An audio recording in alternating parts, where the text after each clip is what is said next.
안녕하세요. 8월 블랙 저널로 돌아왔습니다. 8월 블랙 저널을 하기 전에 7월에 어떤 일이 있었고 또 7월에 대한 삶을 반성하면서 8월 블랙 저널을 세팅을 해야 될 것 같습니다. 오늘 영상은 두 개의 파트로 나눠지는데요.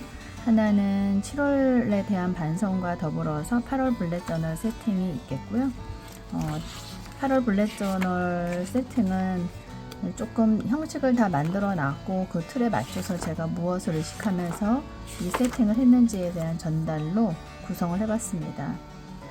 뒷부분은 7월 한 달 동안의 다른 때에 비해서 좀 많은 책을 읽어서 그 책에 대한 독서를 통해서 이룬 저의 생각이나 이런 것들을 좀 나눠볼까 합니다.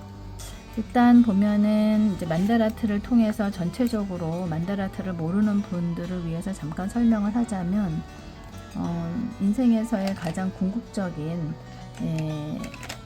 그 자신의 삶의 의미랄까요? 그리고 목적 이런 것을 가운데 구성을 합니다. 이 가운데 구성되어 있는 이 하나의 가장 중요한 하나의 어떤 추상적 개념이 있다면 이것을 어떻게 하면은 각각의 영역에서 이룰 수 있을까라는 것을 8개의 분면에 맞춰서 그 내용을 적고요. 각각의 셀은 이쪽으로 옮겨져서 여기에 구체적인 목표를 통해서 이룰 수 있도록 이렇게 구성이 되어 있습니다. 그래서 자기가 매년 세팅을 바꿀 때 이런 부분을 유의해서 삶의 균형을 맞춰서 정하면 좋을 것 같습니다. 이거에 맞춰서 7월에 무엇을 하겠다라는 정의를 헤비 트래커나 이런 습관 형성 이런 데다가 녹였습니다. 그리고 7월에는 좀 다사다난한 여러 일들이 있었고요. 그 중에서도 가까운 지인의 그런 가족의 좀 장례나 이런 것들 아쉬운 것도 있었고 또 크고 작은 학회라든지 뭐 이런 일이 있었습니다. 7월에 이루어졌던 것 중에 다른 달에 비해서 조금 유의미하게 좋았던 것은 다른 달에 비해서 책을 좀 많이 집중하면서 읽을 수 있었습니다. 그래서 6권의 책을 읽었고요. 지금 이제 7권째 아마 이제 8월이 되면서 이 책을 다시 이제 계속 이어나가면서 읽게 될 텐데요. 그래서 이것을 읽으면서 느꼈던 게 무엇보다도 내가 좋아하는 것이 책을 읽는 것뿐만 아니라 책에서 내용을 추리고 그것을 통해서 주요한 것을 적용하고자 하는 그러한 것을 무척 즐거워한다는 것을 확인할 수 있었습니다. 7월은 못지않게 많이 더웠죠. 그래서 여러 가지 이렇게 삶이 많이 처지는 것도 확인할 수 있었고 또 생각했던 것대로 성과가 많이 나타나지 않았던 것 같습니다. 7월에 새로 시도를 해봤던 헤비 트래커인데요. 아침에 일어나서 하는 루틴, 리추얼이라고 할 수 있는 여러 가지 루틴 일정과 더불어서 책을 읽거나 운동을 한다거나 뭐 적정한 체중을 유지한다거나 또 매일 하나씩 무언가를 배운다거나 하는 또 개인적으로 직업에 관련된 뭐 연구를 한다거나 하는 내용이 포함이 되어 있는데요. 이렇게 이제 한눈에 볼 수 있어서 좋긴 하지만 여전히 자기 자신이 뭔가를 잘 하겠다라는 의지가 꼿꼿이 잘 서 있지 않고서는 뭐 이러나 저러나 안 되는 건 잘 안 되더라고요. 그래서 결국 이러한 부분에 있어서도 화려하게 헤비 트래커의 한 달의 내용을 볼 수 있는 것 좋기는 하지만 여전히 7월에 많이 지쳐서 생각했던 것처럼 잘 진행은 되지 않았다. 하지만 조금 유의미하게 이번 달에 기억되고 있는 거는 영어를 꾸준히 잘 했고요. 그리고 책을 꾸준히 잘 읽었고 또 속에 성과도 있었다라는 것을 조금 더 주요한 7월의 성과라고 볼 수 있겠습니다. 7월은 이런 식으로 매일의 어떤 다이어리를 적는다거나 하는 것이 비교적 잘 누락이 되지 않고 잘 적었습니다. 그래서 그날, 그 주, 그 달을 기억하는 데 있어서 중요한 정서적 느낌이라든지 감정 이런 것들을 좀 더 잘 기술하려고 했고요. 그리고 그런 면에서 여러 가지 일들을 확인하면서 갈 수 있었고 마지막 한 주 같은 경우는 조금 다른 달과는 달리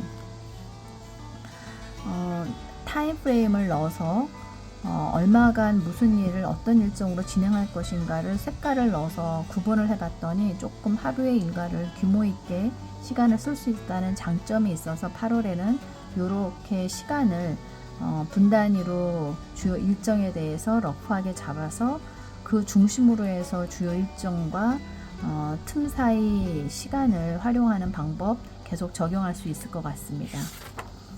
7월 한 달에 대한 반성을 해봤습니다. 그랬더니 6월에 각 영역에서 성취했던 것보다 7월은 많은 부분 잘 성취하지 못한 것으로 나타났습니다. 하지만 유일하게 책을 읽는 부분에서는 양적으로나 질적으로나 많은 부분 성과를 채웠다고 보였습니다. 그래서 총체적으로는 부실했고 한 가지 영역이라면 책을 많이 읽었다. 이렇게 7월을 정리할 수 있겠습니다. 8월에 특별히 어떤 챌린지에서 많은 것을 기대하지는 않고요. 각각 영역에서 하나씩의 주요한 키 석세스 팩터라고 하는 요인들을 하나씩 제가 집요하게 잡고 하겠다라는 결심으로 챌린지를 세웠습니다. 8월입니다. 8월은 너무 더워서 8월을 앞둔 오늘도 굉장히 습기도 많고 습하고 더운데요. 그래서 조금 더 상큼하고 시원한 파란색 계열을 많이 넣어서 표지를 디자인을 해봤고요. 8월에는 시댁 부모님과 함께 휴가를 떠나는 것과 월말에 국제학회가 유치가 돼서 좀 그 두 가지의 주요한 일정에 중심을 두고 각가지 다른 일정들이 이제 녹여져 있습니다. 헤비 트래커의 구성을 주요 이제 책을 읽는다거나 하는 부분에 조금 더 하이라이트를 두었고요. 여전히 그동안 해왔던 것 그대로 유지하는 것으로 다시 구성을 해봤습니다. 이 중에서도 책을 읽는 것에 대해서 조금 더 질적인 그러한 결과물을 챙겨야 되겠다라는 생각으로 이런 식의 각가지 책에 대해서 일정을 분리해서 정리하는 식으로 한번 재구성을 해봤습니다. 이렇게 해보고 괜찮으면 이게 아마 이제 클로이라는 채널에 선생님이 이렇게 하시는 거 보고 너무 괜찮아서 한번 나도 해볼까라고 했는데 이번 달 한번 진행해 보려고 합니다. 투두 리스트를 다시 적고 8월에 세팅을 이렇게 했고요. 앞에서도 얘기했듯이 분 단위에 그러한 주요 일정을 시간 단위로 쪼개서 하는 것들을 계속 진행해 보려고 합니다. 이렇게 해서 피드백과 9월 챌린지를 하는 식으로 8월 세팅을 끝냈고요. 그리고 다음 세션으로 이제 제가 아까 말씀을 드렸던 책 부분입니다. 제가 이번 달에 읽었던 책을 여기 잘 구성을 해봤는데요. 처음에 포뮬러라고 하는 책과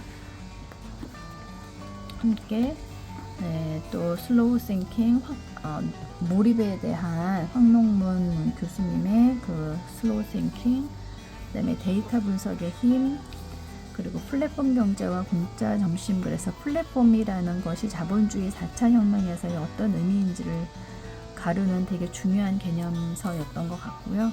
그리고 생각에 관한 생각은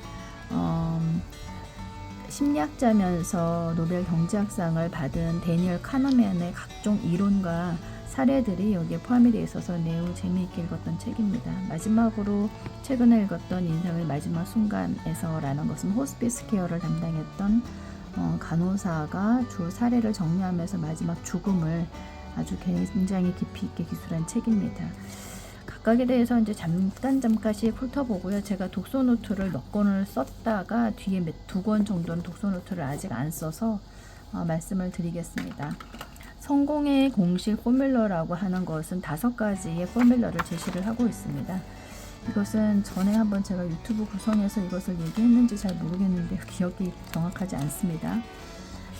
독서 노트에서 성공의 포뮬러로 쓴 내용을 보면은 성과라는 것이 개인의 성공으로 이어지기 위해서는 연결망이 중요하다라는 그러한 것과 더불어서 성공에 있어서는 과거에 그 사람이 가지고 있는 그런 과거 성공의 경험이라는 것이 굉장히 중요하고 여러 가지 다양성과 팀이라고 하는 함께하는 구성원들의 연결성, 소통 이런 것들이 결국은 성공으로 드러난다. 그래서 장기적으로 성공하기 위해서는 인생에서 계속 시도하고 있는 실행력이나 내재되어 있는 그러한 지능, 능력 이런 것들이 끈기와 노력을 겸해서 성공을 이뤄진다라는 공식화된 5가지의 공식이고 이것은 이분이 이 물리학을 전공을 했지만 사회학적으로 성공을 풀어나간 책으로서 많이 인정을 받는 그러한 것을 알 수 있습니다. 그래서 굉장히 재미있게 읽었고 많은 분들한테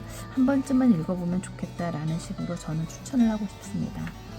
두 번째 책으로서는 슬로우 싱킹인데요. 슬로우 싱킹은 몰입으로 굉장히 많은 사람들의 유명세를 탄 황동문 교수, 올해 초에 퇴직하셨다고 하더라고요. 교수님이 얘기했던 그 몰입의 내용인데요. 일단 이 몰입이라는 첫 번째 책으로서 많이 이제 유명세를 타셨는데 그 내용의 업데이트된 버전으로 슬로우 싱킹을 좀 더 자세히 쓰신 것 같아요. 평상시 뭔가 빠르게 생각하고 그것을 정리하고 뭔가 자기 것으로 하는 속도감 있는 성과를 굉장히 강조하는 사회에서 슬로우 싱킹이 갖는 창의적인 그러한 사고력 이런 것들을 재구성하는 그런 굉장히 재미있는 책이었습니다. 그래서 장기 몰입이라는 것과 여기에서 나오는 몰입이 갖는 그래서 결국 일의 본질이 즐거워지고 그래서 결국 자기의 능력을 새로 알게 되는 그러한 재미있는 사례들이 많이 등장을 해서 이 부분은 계속 실천을 하면서 나의 창의성과 누구에게나 한두 개쯤은 있을 수 있는 천재성이랄까 이런 것들을 좀 발현해보는 계기가 되었으면 좋겠다라는 생각이 들었습니다. 데이터 분석의 힘은 일본 작가가 쓴 이토 고이치로라는 작가가 쓴 책이에요. 이거는 이분이 사실은 이제 통계적인 여러 가지 용어를 깊이 있게 통계 용어로서 언급은 하지 않았지만 연구에 있어서 많이 우리가 얘기되고 있는 그러한 실험 설계를 쉽게 풀어 쓴 책이라고 볼 수 있습니다. 데이터 분석이라고 했기 때문에 요즘에 데이터 많이 강조하죠. 내가 흘리고 다닌 어떤 흔적이랄까 이런 경험이 결국은 데이터로서 어떤 자원으로서의 가치가 있다라는 건데요. 이런 데이터 분석이라는 것을 통해서 우리가 무엇을 알 수 있느냐 이런 것들이 이제 책의 기술이 되어 있어요. 어떤 부분에서는 연구라는 경험이 없는 사람들에게 이러한 데이터 분석이라는 개념적 전달이 어떠한 의미가 있는지 조금은 좀 걱정이 될 정도로 자세하게 쓴 부분도 있긴 하지만 결국 중요한 것은 어떤 데이터든 오류가 있을 수 있고요. 또 이해를 하는 데 있어서 이 데이터가 어떠한 실험 틀에 의해서 설계가 됐느냐를 먼저 살펴봄으로 인해서 데이터에서의 자료의 어떤 타당성이라든가 이런 것들을 점검해 봐야 된다 이렇게 이해할 수 있었습니다. 꼭 읽으라고 권장을 하기는 그렇지만 뭔가 연구를 하거나 이런 것과 관련된 부서에서 일을 한다면 한 번쯤은 읽어서 자신의 어떤 데이터에 대한 또 통계에 대한 틀을 점검해 보는 좋은 책이라고 생각이 됩니다. 그 다음에 읽었던 책이 플랫폼 경제와 공짜 점심인데요. 이 책은 어떻게 보면은 그냥 이 자체가 좀 재미있게 공짜 티켓을 팔면서 플랫폼에서 마케팅하는 그런 얘기인가 하고 이 책을 접했는데요. 사실은 그것보다도 훨씬 더 플랫폼 경제를 다루는 포괄적인 시대 해석이라고 그럴까요? 이렇게 쓴 책이라고 볼 수 있겠습니다. 이 작가가 강성호 작가가 서울대 경영대를 나와서 여러 가지 금융위원회 서기관으로 일을 하면서 전체적인 국제 국내 경제를 잘 이렇게 망라해서 훑어주고 있어서 그런 것에 대한 인사이트를 주는 굉장히 좋은 책이라는 생각이 들었고요.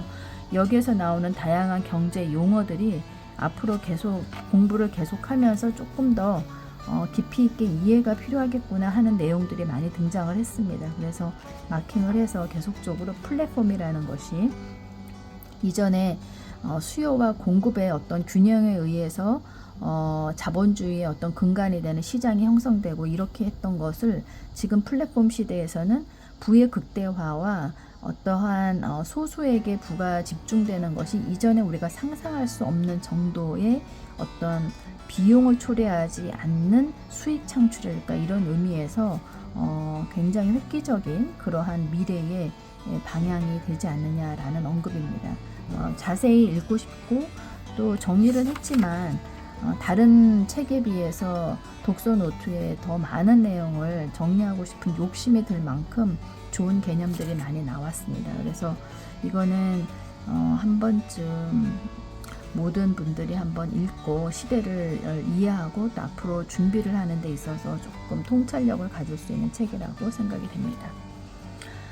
또 최근에 읽었던 책, 이번 7월에 읽었던 책 중에 조금 시간이 많이 걸렸던 책이에요. 10여일을 이 책에 매달려서 읽었던 것 같은데요. 두꺼운 책인지 모르고 샀다가 읽으면서 중간에 지치기도 했습니다. 이 책은 아직 독서 노트를 쓰지는 못했어요. 이렇게 정리를 하는데 좀 시간이 많이 걸릴 것 같아서 주저하다가 독서 노트를 미처 못 쓴 책인데요.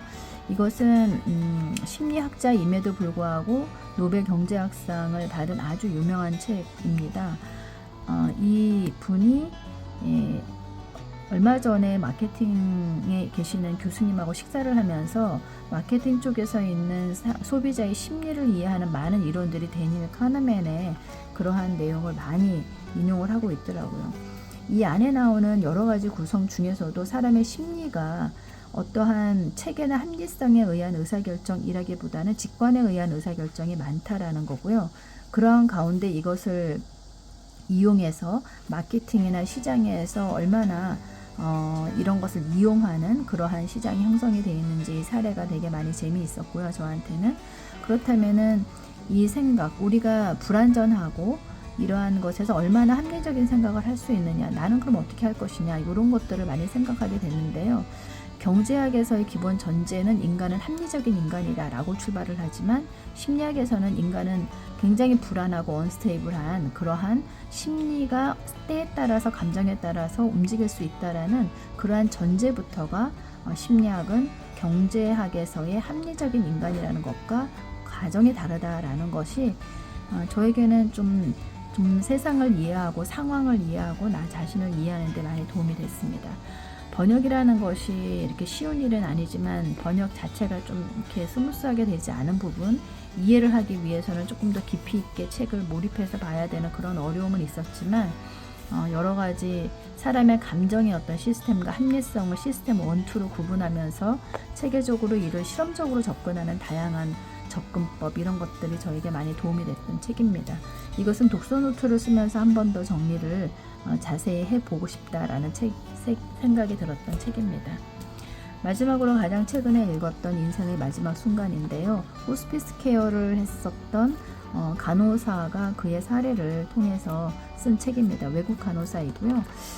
이분이 쓴 어떤 죽음을 대할 때 우리가 많이 추상적이고 또 보이지 않는 죽음에 대한 두려움이나 또 어떻게 보면은 이 생을 너무 강조하기 때문에 죽음을 무시하는 그러한 우리의 그러한 부분을 좀 더 직접적이고 실질적이고 그리고 현실적으로 다룬 그런 내용입니다. 내가 만약에 죽음에 임한다면 또 죽음을 가까이 가까운 친척 또 가까운 관계의 가족들의 마지막 순간을 맞이할 때 나는 어떻게 할 수 있을 것인가, 어떤 감정일까라는 것을 굉장히 직접적으로 생각하게 하고 구체적으로 나의 어떤 감정을 몰입할 수 있게 하는 그런 좋은 책이었습니다. 이도 역시 아직 독서 노트를 쓰지 않았지만 조만간 독서 노트를 쓰면서 다시 한번 이 책을 정리하는 그런 시간을 가지려고 합니다. 오늘 8월 블랙 저널 세팅과 함께 7월에 읽었던 책에 대해서 간단히 요약을 해봤는데요.